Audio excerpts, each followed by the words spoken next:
संजय राउत जी। Deputy chairman sir, बहुत ही महत्वपूर्ण और गंभीर विषय पर हम आज डिबेट कर रहे हैं। किसी ने ठीक कहा कल यहाँ, हमने और हमारे पूर्वजों ने इस प्रकार की महामारी आएगी और इतना बड़ा संकट आएगा ये कभी हमने सोचा नहीं था। कोविड-19 संक्रमण की चिंता पूरे विश्व में है, लेकिन जिसके घर में, जिसके परिवार में ये कोविड-19 का हमला हुआ है, उनका प्रेशर क्या होता है ये कल जया जी ने बताया। और ये मैं भी महसूस कर रहा हूँ जया जी कि मेरी माँ जिनकी उम्र 80 साल की है वो भी कोरोना संक्रमित है और 15 दिन से वो अस्पताल में आईसीयू में है। मेरा जो भाई है छोटा, जो विधायक है महाराष्ट्र विधानसभा का, वो भी कोरोना संक्रमित है, वो भी आईसीयू में है। मैं ये इसलिए बताना चाहता हूँ कि कल वहाँ से हमारे साथी वहाँ बैठकर हमारी निंदा कर रहे थे कि आप लोग क्या कर रहे हो, आप कुछ नहीं कर रहे हो। लेकिन हम लोग जो लोक प्रतिनिधि है, जो राजनीतिक कार्य करता है, हमको लोगों में जाना पड़ता है, लोगों से मिलना पड़ता है, लोगों की मदद करनी पड़ती है जाकर। इसी वजह से हमारा भी संक्रमण होता है और हमें भी इस संकट से जूझना पड़ता है। एक बात समझी जानी चाहिए कि ये कोई राजनीति की लड़ाई नहीं है, अपनी और दूसरों की जिंदगी बचाने की लड़ाई है और इससे हर व्यक्ति को अपना योगदान देना है, तभी देश की तबीयत खुशनुमा रहेगी। जैसे कि विनय सहस्त्रबुद्धे साहब हमारे मित्र नहीं है, अगर आप उनका भाषण कल सुने तो उनका पूरा भाषण महाराष्ट्र सरकार ने कुछ नहीं किया। महाराष्ट्र सरकार पूरी तरह से फेल है, सिर्फ निंदा की, खिंचाई की। जहां जहां पश्चिम बंगाल, वेस्ट बंगाल, झारखंड, दिल्ली सरकार कुछ नहीं करते हैं, बाकी सब सरकारें ठीक कर रहे हैं, ये ऐसा नहीं है। महाराष्ट्र में 30,000 से भी ज़्यादा कोरोना संक्रमित रिकवर हो गए। ये कैसे हो गया फिर? क्या भाभी जी के पापड़ खाकर ये सब ठीक हो गए पूरे देश में? नहीं ना, नहीं। पूरे देश में सभी राज्यों में सभी राज्य सरकारें अपने अपनी तरफ से, और हमने पहले दिन कहा था कि ये जो लड़ाई है ये हम प्रधानमंत्री मोदी जी के नेतृत्व में ही लड़ेंगे और लड़ रहे हैं। देश के नेता है, इतना बड़ा संकट है तो लड़ाई प्रधानमंत्री जी के ही नेतृत्व में लड़नी चाहिए।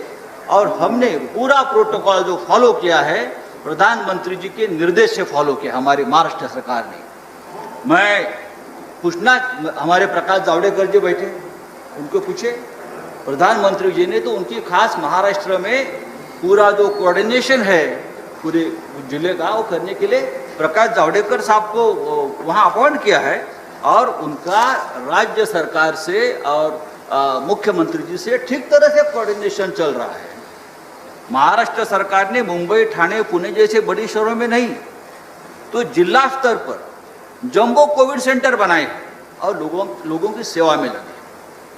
सबसे ज़्यादा चिंता महाराष्ट्र और देश को हमारे यहाँ धारावी की थी।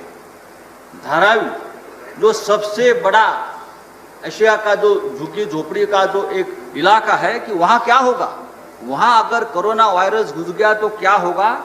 और वहाँ जब कोरोना संक्रमण हुआ तो पूरा देश चिंता में आ गया था। लेकिन आज धारावी का संक्रमण पूरी तरह से नियंत्रण में है और वर्ल्ड हेल्थ ऑर्गेनाइजेशन ने उसके लिए हमारी पीठ थपथपाई है, बीएमसी की, WHO ने। दूसरा हमारा मुंबई का इलाका वरली कोलीवाड़ा, वहाँ सबसे ज़्यादा फिशरमैन कम्युनिटी रहती है, बहुत कंजेस्टेड एरिया है, वहाँ भी संक्रमण बढ़ा तो सब चिंता में आ गए। लेकिन वहाँ भी वहाँ के जो हमारे विधायक है और मंत्री जी है आदित्य ठाकरे जी ने पूरा आज वहाँ का संक्रमण खत्म किया और हमारे हेल्थ मिनिस्टर साहब जो है हर्षवर्धन डॉक्टर साहब, उसने भी उसके लिए उनको शाबाशी दी है। तो मैं देखिए आरोप लगाना ठीक है, लेकिन जो काम करते हैं उसकी देखिए, अगर मैंने ये कहा कि उत्तर प्रदेश में जो हमारे ही मैं मानता हूँ कि चेतन चौहान साहब देश के सबसे बड़े क्रिकेटर की मौत हो गई, उस बारे में मैं विधान परिषद वहाँ की एक नेता का भाषण सुन रहा था।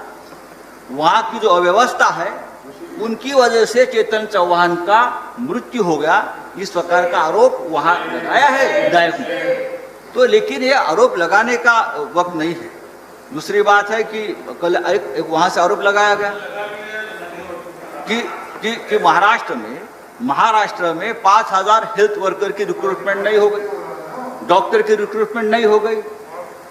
एक समझना चाहिए, हमारी सरकार आकर 6 या 7 महीने, 5 साल से तो उसके पहले किसकी सरकार थी? हमारी ही देवेंद्र जी की सरकार थी। तो पिछले वाले 5 साल में ये 5000 डॉक्टरों की रिक्रूटमेंट अगर आप करते तो आज बहुत बड़ा इंफ्रास्ट्रक्चर खड़ा होता।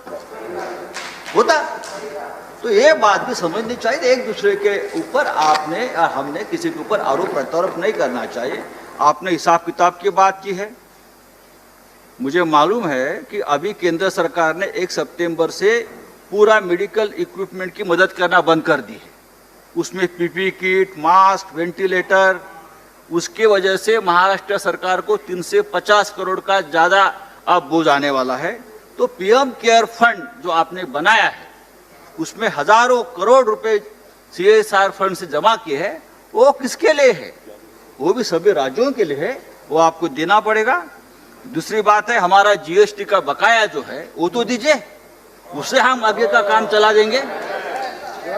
अगर आप चाहते हैं कि आप राज्य सरकार अपना कोविड की लड़ाई अपने आप लड़े, तो आपके पास जो हमारा बकाया पड़ा है वो आप दीजिए। सभी राज्यों की बात मैं करता हूँ। महाराष्ट्र सरकार को मैं बताना चाहता हूँ कि मार्च महीने में जब ये शुरू हुआ कोविड का संकट, तो पूरे राज्य में सिर्फ हमारे महाराष्ट्र में 1 टेस्टिंग लैब थी, लेकिन आज 405 टेस्टिंग लैब पूरे महाराष्ट्र में हमने खड़े किए 5 महीने में। माननीय संजय जी कंक्लूड करिए। सर करता हूँ सर। तो बात ऐसी है सर कि मास्क तो लगाऊंगा मैं, केंद्र सरकार ने देना बंद कर दिया है, इसलिए अच्छा किया आपने, चेयरमैन साहब ने अभी बता करके हम सबको आग्रह किया था। बात ऐसी है कि केंद्र सरकार के 7 मंत्री संक्रमित हुए हैं, तो ये किसी के ऊपर नहीं है कि आप कौन से राज्य से आते हो। आज मैंने सुना है कि हमारे नितिन गडकरी जी संक्रमित हुए हैं, मैं उनके जल्दी ठीक होने की कामना करता हूँ। दूसरी बात, आज देश में 50 लाख से भी ऊपर ज़्यादा संक्रमण का आंकड़ा गया है, 80,000 से ज़्यादा मौतें हो गई है। तो मैं इतना ही कहूँगा कि इस पूरे लड़ाई में पूरा देश, सभी राज्यों को साथ लेकर हमको आगे की लड़ाई लड़नी होगी। हम सिर्फ राजनीति करते बैठे एक दूसरे के खिलाफ, तो ये 50 लाख का आंकड़ा 1 करोड़ तक पहुंच जाएगा। तो मैं आप इस सदन के माध्यम से मैं सबको, सभी राजनीतिक दलों को, सभी सरकारों को विनती करता हूँ, अब ये जब तक आखिरी कोविड पेशेंट ठीक नहीं होता तब तक हम एक दूसरे के साथ कंधा से कंधा मिला काम करेंगे। धन्यवाद।